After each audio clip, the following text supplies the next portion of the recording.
Sebelum memulakan pembentangan video tugasan ini, diperkenalkan 5 orang ahli kumpulan kami yang terdiri daripada Muhammad Saad Fahimi bin Yusof, nombor metrik 269116, Siti Salina binti Tumin 268669, Amirul Izra bin Daud 268984, Nur Azlinda binti Mat Yaakob 269337 dan Muhammad Haris bin Muhammad Jamil 269156. Seterusnya, pada bahagian ini saya akan menerangkan perhubungan awam dan kepentingan dalam pengurusan strategi. Di kebanyakan agensi negeri dan tempatan, Jabatan Teknikal perlu bertanggungjawab ke atas bagaimana boleh mengambil bahagian dalam perancangan bandar dan pembangunan kawasan cerun. Walau bagaimanapun, adalah perlu untuk memikirkan kepakaran dalam perhubungan awam apabila menguruskan penyertaan awam. Perhubungan awam menjadi amalan pelbagai disiplin, menunjukkan betapa pentingnya organisasi dan orang awam yang mempunyai hubungan yang saling menguntungkan. Seterusnya, organisasi harus melibatkan strategi awam dalam semua keputusannya sebelum membuat keputusan.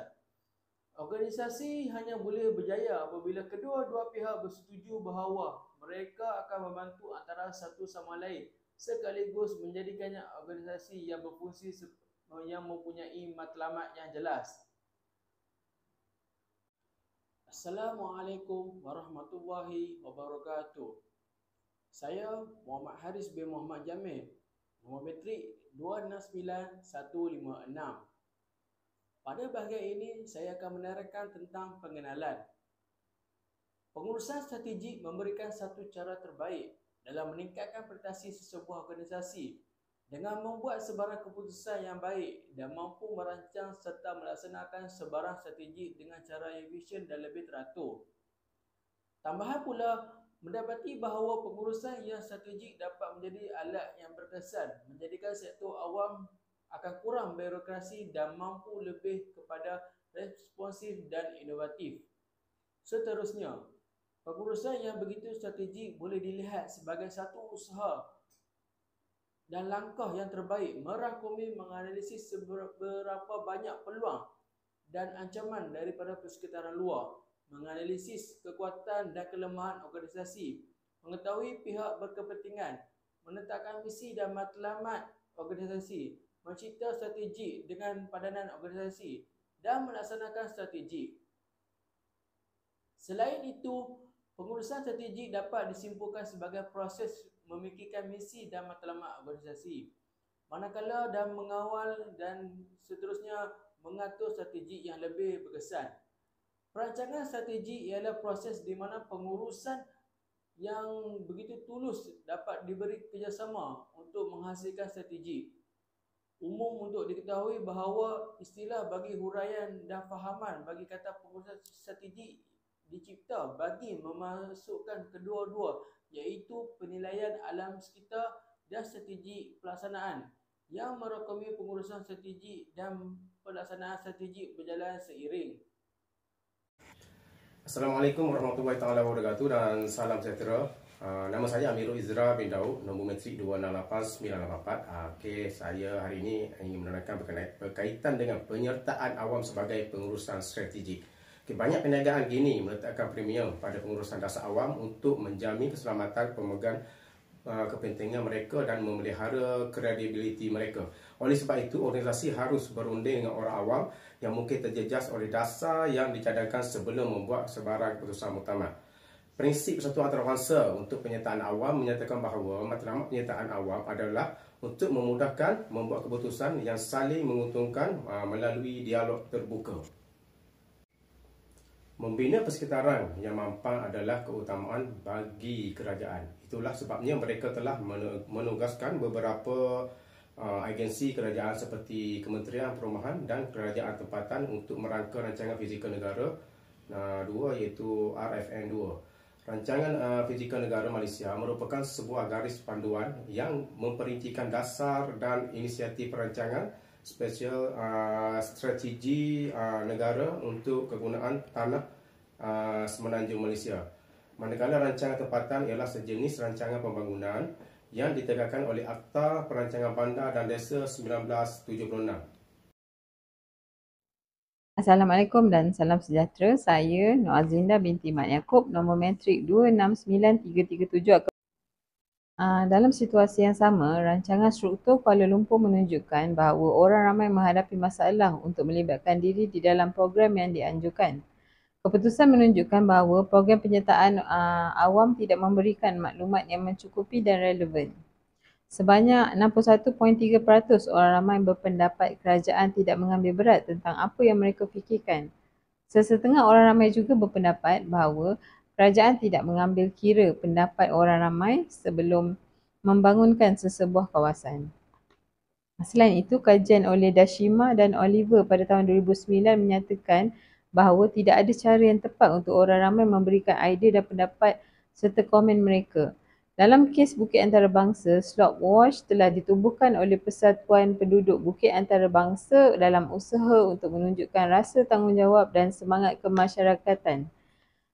Penglibatan yang ditunjukkan oleh penduduk ini termasuklah ejen hartanah dan pemilik hartanah di Bukit Antarabangsa yang dijangka mempunyai semangat kerjasama kemasyarakatan yang tinggi dalam menggalakkan kehidupan yang lebih lestari. Ini disokong oleh petikan dalam Heng Zhang tahun 2012 yang mendakwa rasa kemasyarakatan semakin meningkat bagi orang ramai yang tinggal di sempadan fizikal terpencil serta berpengetahuan luas tentang persekitaran tempat tinggal mereka. Orang ramai yang melibatkan diri dalam pembangunan cerun di MPAJ perlulah melalui dua cara, iaitu peringkat pertama, mereka dimaklumkan, kemudian mempelajari melalui program pendidikan yang berterusan. MPAJ menyatakan bahawa untuk mendapatkan maklumat tentang rancangan penempatan yang dilakukan selepas Jawatan Kuasa Teknikal Kawasan Sensitif Alam Sekitar memberi kelulusan. Kemudian barulah satu prosedur pendengaran awam diwujudkan supaya orang ramai dapat diberitahu tentang matlamat dan tujuan pembangunan serta perkara lain yang berkaitan. Pada peringkat ini, orang ramai diminta untuk memberi maklum balas sebelum draft rancangan tempatan dibuat. MPAJ juga berkata kelulusan bagi kawasan pembangunan cerun adalah berdasarkan 3 perkara iaitu geologi, teknologi dan keselamatan awam. Ahli majlis, pemilik tanah, persatuan kediaman, pemaju dan pakar teknikal adalah antara yang diminta untuk menghadiri sesi pendengaran. Assalamualaikum dan salam sejahtera. Saya Siti Salina binti Tumin, nombor matrik 268669. Pengurusan strategi direka untuk mengaitkan organisasi dengan persekitarannya dengan berkesan walau strategi yang digunakan adalah beza tetapi tindakan adalah sama. Matlamat dicapai bila mana hala tuju organisasi ditetapkan, analisis organisasi dilaksanakan. Dengan merangka strategi yang berkesan serta penilaian strategi juga diperlukan dalam organisasi bagi menentukan kejayaan. Lihat slide berikut mengenai model pengurusan strategi. Terdapat 3 proses pengurusan strategi iaitu fasa penggubalan, fasa pelaksanaan, fasa penilaian dan kawalan. Uraian setiap fasa melalui slide yang disediakan.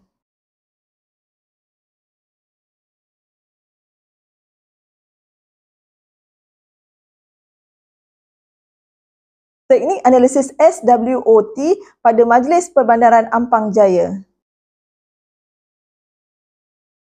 MPAJ percaya saluran periklanan berfungsi mempengaruhi orang ramai mendapat maklumat dengan menggunakan aplikasi yang mudah diakses oleh penduduk sekitar dalam membuat sebarang bantahan. Perhubungan awam di MPAJ juga dilaksanakan secara dalaman menjadi alternatif. Kos efektif kepada bentuk pemasaran massa tradisional seperti penempatan media berbayar.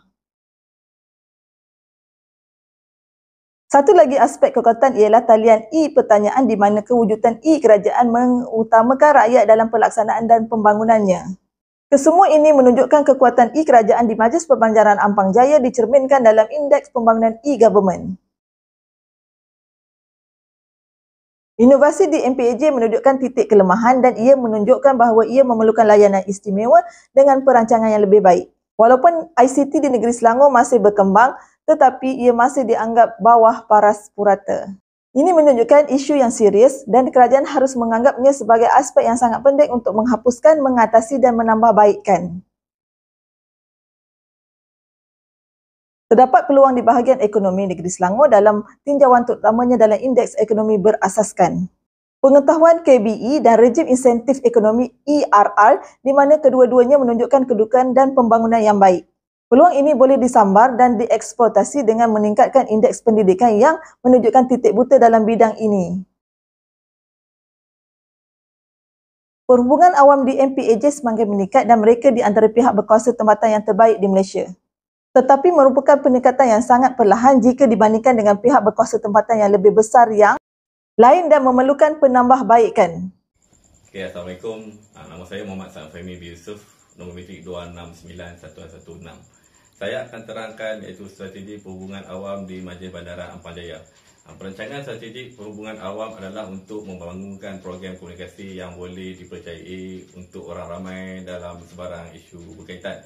MPAJ turut memainkan peranan seperti meneliti, memantau dan menganalisis secara berterusan isu-isu yang diteruskan oleh media, aktivis, komuniti kediaman, kerajaan, pihak kuasa tempatan dan lain-lain. Masalah yang diperolehi daripada pandangan kolektif orang ramai juga membantu MPAJ untuk menentukan situasi semasa yang menjejaskan strategi awamnya. Pengurusan strategi perhubungan awam juga merangkumi proses penyelidikan. Ia melaksanakan komunikasi dalam jangka masa ditentukan dan belanjawan serta penilaian. Orang awam boleh dengan mengesahkan tingkah laku orang ramai terhadap maklumat menggunakan maklumat. Teori situasional awam Groening berpendapat orang awam terpendam boleh diubah menjadi pengkalan awam yang aktif daripada 3 faktor. Pertama, mengenal pasti masalah orang awam dan menyedari suatu situasi. Kedua, mengiktirafkan kekangan orang awam dalam menyedari batasan mereka untuk memahami suatu situasi. Ketiga, tahap pelibatan orang ramai yang terjejas oleh situasi itu dan akan berkomunikasi tentang situasi tersebut. Kepada orang lain, orang awam yang aktif mencari maklumat tetapi memproses maklumat awam secara pasif dan mungkin tidak mencari maklumat. Okay, berdasarkan pengurusan strategi perhubungan awam, analisis situasi telah mengenal pasti masalah teras MPAJ dalam pembangunan cerun yang memerlukan penyertaan orang ramai seperti dalam isu perancangan, pembinaan, penyelenggaraan, penguatkuasaan, perundangan, kegagalan, lereng bukit dan tanah runtuh. Terdapat juga kumpulan orang ramai yang memerhati situasi pembangunan cerun tetapi memilih untuk berdiam diri mengenai perkara ini. MPAJ harus mengasingkan orang ramai mengikut isu untuk program yang menguntungkan semua pihak. Melibatkan semua orang awam dalam satu program akan menggagalkan tujuan meningkatkan kesedaran tentang pembangunan cerun. Walau bagaimanapun, perancangan program komunikasi dua hala bagi setiap kategori orang awam memberikan pemahaman yang lebih baik antara kedua-dua pihak dan membolehkan membuat keputusan yang telus. Objektif utama adalah untuk memaklumkan dan mendidik orang ramai tentang pelbagai aspek pembangunan cerun termasuk perancangan, pembinaan, penyelenggaraan, penguasaan dan perundangan. MPAJ mengambil berat terhadap pendapat orang ramai dan menunjukkan minat dengan menjalankan aktiviti interaktif secara beretika. Sekiranya berlaku sebarang musibah, MPAJ hendaklah berusaha untuk membina kepercayaan di kalangan orang ramai. Mesej perlulah disesuaikan mengikut tahap pemahaman bagi setiap orang awam yang strategik bagi mengelakkan terjadinya salah faham. Mesej MPAJ mesti menunjukkan kepentingan orang awam strategik kepada mereka serta dikomunikasikan secara taktikal demi mencapai objektif tertentu MPAJ. MPAJ harus menilai keberkesanan program penyertaan awam dan mengiktirafkan perubahan tingkah laku orang awam strategik. Jika ada, keberkesanan program dapat dinilai melalui sikap yang menggalakkan yang ditujukan oleh MPAJ. Okey, kesimpulannya ialah pengurusan strategik ialah proses penggunaan yang digunakan khas.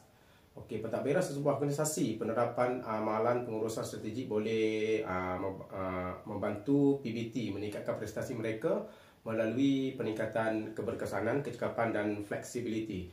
Okey, PBT perlu menstruktur semula diri mereka bergantung pada faktor persekitaran yang berubah dan strategi perniagaan organisasi. Perubahan dilaksanakan di PBT oleh struktur organisasi untuk memaksimumkan kecekapan dan meminimumkan kos di bawah keadaan semasa. Akta Perancangan Bandar dan Desa 1976, Akta 172 ada menyatakan pentingnya penyertaan awam dalam pembangunan sebuah negara. Rancangan tempatan walaupun MPAJ mengiktiraf nilai perhubungan awam, ia telah menggambarkan mekanisme komunikasi dalam menguruskan rancangan program penyertaan awam. Program penyertaan orang ramai di MPAJ adalah aktiviti berterusan yang bertujuan untuk menyedarkan orang ramai untuk membuat keputusan yang lebih baik untuk kehidupan yang lebih baik.